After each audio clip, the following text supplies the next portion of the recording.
ഒരു മലയാള സിനിമയ്ക്ക് ചരിത്രത്തിൽ തന്നെ ലഭിക്കാവുന്ന ഏറ്റവും വലിയ പ്രീ റിലീസ് ഐപ്പുമായാണ് മോഹൻലാൽ ചിത്രം എമ്പുരാൻ തിയേറ്ററിലെത്തിയത്. വമ്പൻ വിജയം നേടിയ ലൂസിഫറിന്റെ രണ്ടാം ഭാഗം എന്നതും മോളിവുഡിന്റെ ബിഗ്ഗസ്റ്റ് ക്രൗഡ് പുള്ളറായ മോഹൻലാലിനെ ഇതുവരെ കാണാത്ത രീതിയിൽ അവതരിപ്പിക്കുന്ന ചിത്രം എന്നതും പൃഥ്വിരാജിന്റെ സംവിധാനത്തിൽ മലയാളത്തിലെ ഏറ്റവും വലിയ ചിത്രം എന്നതുമൊക്കെ ഈ ഹൈപ്പിന് കാരണമായ ഘടകങ്ങളാണ്. പ്രമുഖ ട്രാക്കർമാരായ സാക്നിൽ പുറത്തുവിട്ട കണക്ക് പ്രകാരം ചിത്രം ആദ്യ ദിനം ഇന്ത്യയിൽ നിന്ന് നേടിയത് 22 കോടിയാണ്.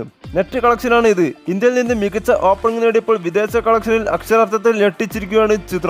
റിലീസിന് ശേഷം ചിത്രത്തിന് സമ്മിശ്ര പ്രതികരണങ്ങളും ലഭിച്ചെങ്കിലും കളക്ഷനിൽ അത് നെഗറ്റീവായി പ്രതിഫലിക്കുന്നില്ല എന്ന് മാത്രമല്ല ആദ്യ ദിന കളക്ഷനിൽ ഇന്ത്യൻ സിനിമാ ലോകത്തെ തന്നെ ഞെട്ടിച്ചിരിക്കുകയാണ് ചിത്രം. അണിയറ പ്രവർത്തകരും അതാത് മാർക്കറ്റുകളിലെ വിതരണക്കാരുടെയും കണക്കുകൾ അനുസരിച്ച് പല രാജ്യങ്ങളിലും ഇന്ത്യൻ സിനിമകളിലെ റെക്കോർഡ് കളക്ഷനാണ് എമ്പുരാൻ നേടിയിരിക്കുന്നത്.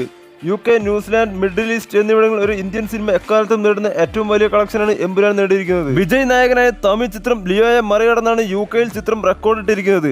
6.30 ലക്ഷം പൗണ്ടാണ് ചിത്രം UK-യിൽ നേടിയിരിക്കുന്നത്. മിഡിൽ ഈസ്റ്റ് രാജ്യങ്ങളിൽ നിന്ന് ആദ്യ ദിനം $2.45 മില്യൺ ചിത്രം നേടിയിരിക്കുന്നത്. അതിൽ GCCയിൽ നിന്ന് മാത്രം ചിത്രം ആദ്യ ദിനം 20.93 കോടി രൂപ നേടി. ഇന്ത്യൻ ചിത്രം എന്ന് മാത്രമല്ല ഏത് ലോകഭാഷാ ചിത്രങ്ങളിലെയും സിംഗിൾ ലാംഗ്വേജ് പതിപ്പ് നേടുന്ന ഏറ്റവും വലിയ കളക്ഷനാണ് ചിത്രം ഓസ്ട്രേലിയയിൽ നേടിയിരിക്കുന്നത്. USA, കാനഡ എന്നിവിടങ്ങളിൽ നിന്ന് $7 ലക്ഷം ആദ്യ ദിനം ചിത്രം നേടിയത്. ജർമ്മനിയിൽ ഒരു ഇന്ത്യൻ ചിത്രം നേടുന്ന ഏറ്റവും മികച്ച രണ്ടാമത്തെ കളക്ഷനാണ് ചിത്രം നേടിയത്. അങ്ങനെ വിദേശ രാജ്യങ്ങളിലെ ആകെ കളക്ഷൻ നോക്കിയാൽ ആദ്യ ദിനം $5 മില്യൺ എമ്പുരാന്റെ കളക്ഷൻ.